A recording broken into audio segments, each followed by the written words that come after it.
Senior Information Night. This slideshow will cover a variety of things you and your senior will need to know to make their transition from high school to their life after high school, whatever it might be. We won't, anything's possible, so we're going to get started. If I can do this.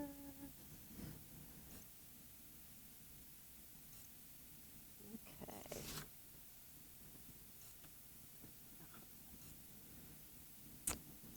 Accessing information, there are several ways. So we ask that the students really, if you hear the announcements, be listening because it might be a senior event that she's talking about. We also have our school counseling website. We're going to make this slideshow accessible to all of you on the school's websites because we have links where you can actually go directly to, wonderful.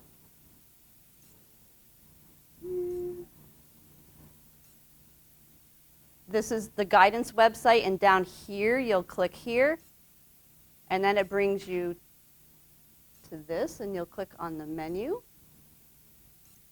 and then it has a list of things that we keep available in our office, but it's also available here, such as our guidance forms, and this would be our calendar of events. Lynn Patrick is now helping out with the guidance stuff, so she keeps that updated pretty well.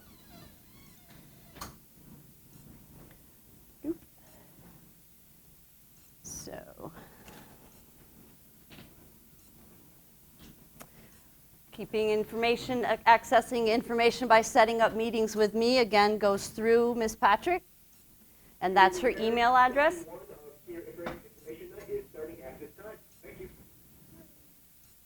So you can email her or call her directly at her extension is 210. And she has my my calendar, so she makes my appointments for me, and then it seems to be working really well that way. Attend Life After High School events, such as this one. This is our first evening one. Life After High School events also include, and you students that are here know we already had a letter of recommendation activity. We ask that all our seniors participate in that, regardless of what your life after high school is going to look like. Not only did college want letters of recommendation, but also your boss most likely would want a letter of recommendation. So if you're going into the workforce, going on to college, going on to even if you're traveling abroad, you're going to need at some point in your life letters of recommendation. So it's a good activity to, if you haven't completed it, to please get that information into us. We'll hang on to it. It'll be in your file. So next, the post-secondary application process. Things you need to know. Always register your schools or wherever it is you're going, excuse me, with Ms. Patrick. It helps us if you're going on to post-secondary college or secondary trade schools. We get a lot of information from schools that get mailed to us. We can look online. If we know what schools you're going to, we can specifically look for scholarships that regard that school. Also, if we know what your interests are, which is another thing you can share with Ms. Patrick or myself. We also look for scholarships and grants and things like that along those lines, regardless of what your interests are. So like if you're going into nursing school, there might be specific scholarships, in that field and so on and so on. You're going to need transcripts. Colleges request transcripts. The way we do it is that you will ask fill out a transcript request form that you'll get from Ms. Patrick. Even if you've already applied, even if you're planning on applying electronically, because a lot of schools you can go in and do the application online, we still need to have that request for our records. We keep it in your file for future. So always remember to do that with her. I mean, you can do it with me too, but she's like our go-to person. You also can use, when applying to colleges, Common App or Send EDU. There may be a few others out here. These are ones that we're familiar with. For applying electronically to schools, now Common App, I'm not as familiar with Send EDU. Ms. Harrington might know a little more about that. But Common App is, first of all, you can apply to any school that accepts Common App, and you can get your application fee waived, which is, so you're saving right there. And I think they allow up to 4 waivers of applications. That changes, so it could be different this year. I'll have to look into that one. But even if you're doing through Common App, you still want to fill out one of those transcript request forms for us. All your documents are submitted electronically. Your transcripts, your letter of recommendations, your most recent report cards, if that's a request from wherever you're applying to. What does that mean? That you will submit for a student? Yes. Yes. It actually works best if the student, whatever they have, brings it to us. Then we know that we've sent it. We document that it's been sent. And generally, we'll hang on to the hard copy as well. Just to clarify, though, apart from their essay, you know what I mean? Like, they have their own section in Common App. Right. If not all of you have done it yet, you know what I'm talking about, where they do their demographics and everything, they have to upload their essay. But like the transcript, all the official documents are submitted electronically through our office. So in doing Common App, the mid-year and final transcripts, the guidance department automatically goes in and we upload those too. So the schools that you're applying to will see those added in as the year progresses and at the final end of the year. So,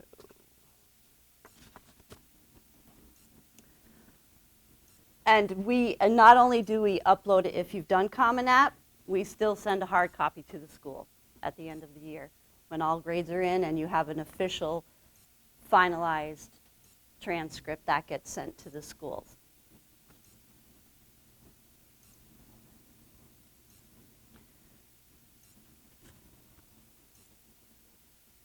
So this right here is the biggest take from this is communicate with us. We really need to have that back and forth communication, and we all get busy. We're all doing lots of different things. So I always say, thank you for reaching out to me because I get busy and I might, get tied up with something else and then that slips. And so just please, I don't mind being, people being persistent and keeping after me because, like I said, we all get busy. Let's see. So it's up to you to request your scores from SAT, ACT. And if you haven't done the SATs and or ACTs, it's not too late. This link will be, like I said, you'll be able to access the this slideshow. Okay, and so there are the ACT scores that you can keep up on, and the SAT scores. I mean, not the scores. Sorry, the dates of registration deadlines and when the actual tests are taking place.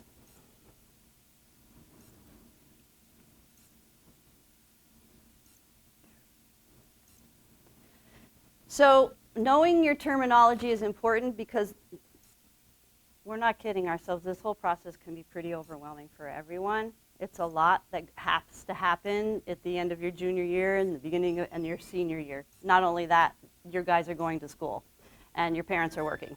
So knowing your terminology, such as, what is the FAFSA? What's that mean? That's a rhetorical question. The Common App, knowing things about the Common App and what they're asking for. And all of these things, like, we're still learning them as well because they change as we go along. But you can Google it, and you can absolutely call us and ask questions or email.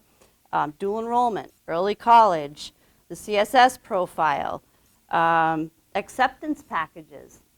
So if you're up on the terminology, that's going to help you and the process go a lot smoother. So we have some frequently asked questions.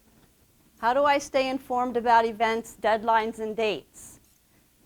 Check your emails, go to the school's website, go to the guidance page website, give us a call if you're not sure. There's a lot of information about events that we're doing. We're going to be sending out a guidance family calendar for the whole year.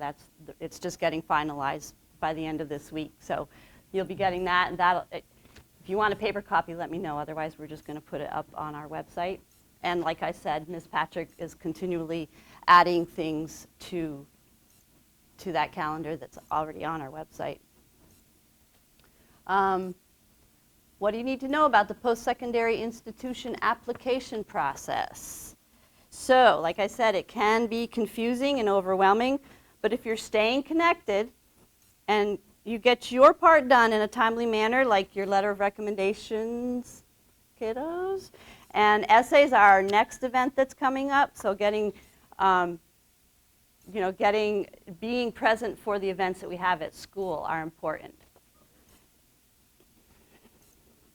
Another thing that you can do here is you can go to College Board and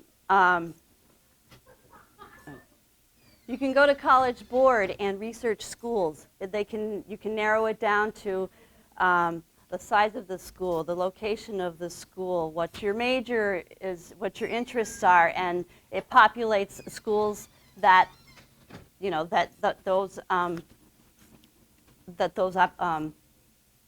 ideas that you put into College Board will help. It's a great way to find the school of your choice. What if I need to make up a class? Let us know sooner than later. Please let us know sooner than later. If you're not sure, make an appointment to come see me soon, ASAP. We can take a look at that.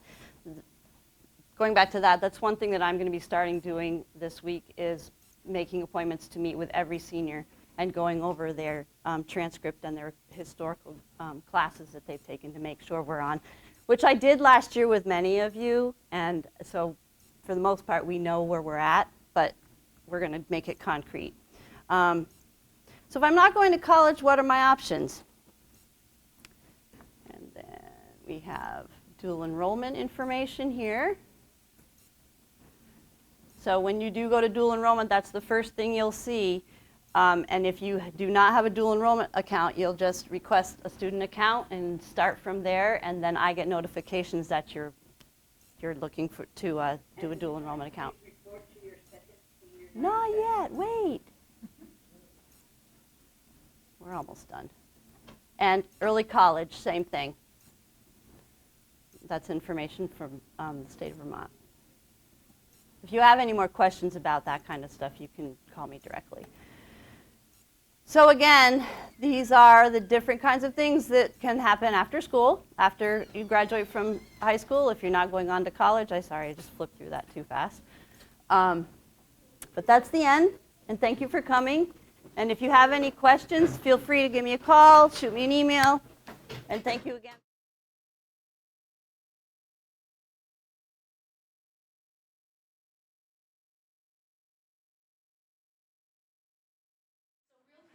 Is a grant-funded pilot program funded through the Department of Labor, and we're currently working in 2 schools right now, in Mill River and Otter Valley. I'm the primary coach for Mill River. Michelle is the coach at Otter Valley. So this is the 2nd year that we've done the program. It's really a program to try to connect students who are not necessarily on the college track and who are planning to stay in the area after graduation with employers, because we know that employers need people. So that's kind of the basis of the program, and it's connected with the Workforce Investment Board, which is probably an organization that no one's heard of, and the Economic Development Corporation, which some people may have heard of. So This is some of the press that we got early on. As I said, this is year 2 of a 3-year program. This year we have 15 students in the class at Mill River, and we have 2 classes at Otter Valley for a total of 22 students. So we have expanded, and we also have some adult classes that I'll talk about a little bit later. So one of the things that Michelle pointed out in the last session, and I should point it out given my own personal situation, is that one of the things that's happening in Rutland County is we have an aging workforce. So we have a lot of people who are getting ready to retire, which is going to open up a number of jobs. And so we're trying to create a situation where seniors, graduating seniors, are prepared to go out into the workforce, maybe have already made some connections, but if not made connections, have a plan on what they're going to do in order to move on in the workforce. We have 2 programs, an adult program for students 18 and up. I think the oldest student we've had is 30. Basically, you have to have a high school diploma or GED and live in Rutland County for that. And our high school program is really targeted at seniors who are scheduled to graduate but not really thinking of college, at least not right now, and are living in Rutland County. So these are some of the topics that we cover in class. Right now, we're really in the career exploration part of thing, but what the hope is, what the plan is, that it is a year-long class, and so by the time everybody leaves, they're going to have a resume, they're going to have a cover letter, they're going to have references, and they're going to have a career plan. And again, that career plan is sort of a roadmap for them as they move out into the world to connect with employers if they haven't already done that. But these are all of the topics that we'll cover in class. This is what we served in year 1, and already we've increased that in year 2. Joe is in the class this year, so if you have anything that you want to say or add to it, please feel free. These are some of the placements that we've had. We've had students placed in electrical apprenticeships, 2 from Otter Valley and 1 from Mill River. Students placed at full-time year-round benefited jobs at Killington. Several students in the LNA certification program. We also had several students who did go to college, some at CCV, Castleton University, Northern Vermont University, and VTC. We've had people interested in agriculture, you name it. We've had students who are interested in it. And one of the things we try to do, we'll ask students at the beginning of the year, what are you interested in? What would you like to learn more about? And we're going to try to make sure that they get some information about that. That may mean taking a field trip to the hemp farm. It may mean having a speaker come in to talk about, communications work. Whatever they're interested in, we're going to try to provide them with some additional information. We like to use the example, and not to push it on anybody, but the electrical apprentice. There's different kinds of apprentice programs, but a lot of people don't know what that means to be an apprentice. When we talk about like a 4-year degree at college, it's a lot of money. And sometimes people go into college not really sure if they want to go to college, and we like to tell people, explore at home first before you commit to college, because you don't want to rack up that debt if it's something that you don't want to use. Something like an electrical apprentice is you go and you get a full-time job. You're working for somebody and they're paying you, and then you're going to school at night and they're paying the cost of that too. So at 4 years, when you're done 4 years, you have your license, you have 0 debt, and you have a really good paying job. So it's just a way to look at the different options out there, that nothing is better than the other, but there's just lots and lots of options. And in Rutland County too. Right, I mean, LNA is another option. Both the hospital and several of the care homes, if you are an LNA, certified LNA, and they hire you, they will pay for you to go to school to get your RN. So there's a lot of good opportunities out there. We do try to get everyone who completes the program to have some credentials that they can put on their resume. So we talked about the LNA credentialing. Every student will have the opportunity to be certified in CPR and first aid. OSHA, which is safety and employability training. All students will have that opportunity, and a certificate of customer service and allied health if that's something that someone's interested in. These things cost money. If you take them in our class, they are not going to cost you money. So it's a great thing to be able, and it doesn't really matter if you want to, you know, we talked about the electrical apprentices. Those folks need to have CPR and first aid, because if they're out on a job in the middle of nowhere and something happens, their employer wants to know that they can manage it. So if you're interested in that and you can walk in and have that credential already, that's going to set you apart from somebody else. This just shows some of our students at last year at CPR training, which is a long, last year we did it in 2 days because CPR and first aid, so it is kind of a long training, but everybody had fun and everybody passed, so that was good. We feed everyone. Yeah, we feed them. And their foods. Here's some of the things that students have, industries that students have been interested in that we will get information to them. You know, and some students come and have employment experience already. Some students come and don't have employment experience, and so we work on that as well. And you know, if you don't have a lot of employment experience, how do you do a resume? You know, how does it look when you don't have that experience? So those are all things that we'll work on.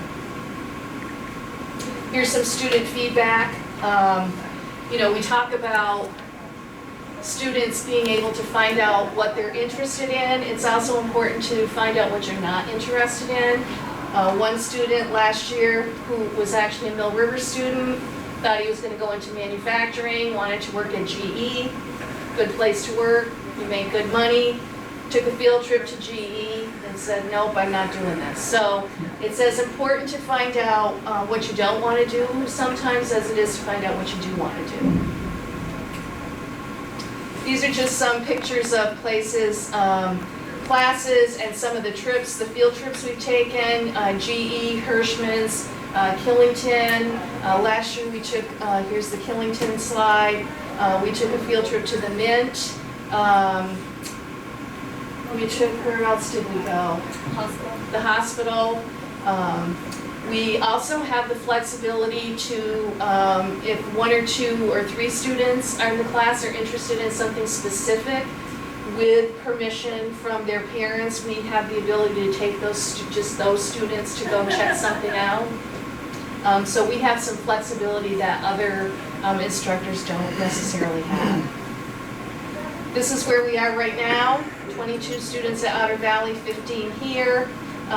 We'll be looking hopefully to do a summer adult class, and so if you're a senior now or you know a senior who might be interested in the class but didn't get into it this time, they can certainly try to connect with us for a spring or summer class. Those adult classes are usually held in the later afternoon or early evening, and for the adult class we do offer stipends for people to come, so we actually pay students $15 every time they come to class to offset some of the costs that they have either for transportation or if they're losing work time or something like that. And that would be for a total of 16 classes, so $15 each for 16 classes. Spring we usually do once a week because we're in the high schools too, so it limits our availability. The summer program we usually do twice a week. The spring session would typically be for high school graduates, but we will consider the spring because we know there was more interest in people that didn't get into the class. We will consider current seniors to come into the spring so that you don't have to wait till summer to take it. And Lynn is here every day except for Wednesday, so if there's interest in that, you can sign up with her and we'll let people know when we have dates and when that will be scheduled. The other thing that I forgot to say to the prior group, but we continue working with you even after you're out of class. So today I spent some time with a student from last year getting them to their certification program. We will keep working with you if you need some assistance, you know, typing up your resume. if you want to talk about job options, if you decide you want to go to college. I had a student from last year decide in mid-August that he really wanted to go to college and he wanted to go, you know, when it started in 2 weeks. So we met several times to make sure that he had paperwork in order. So we will continue to follow up with students. We're not going to stalk you, but if you need assistance, we are there to help you. Any questions, comments? Please go to your third senior It's like, There you go. Thank you.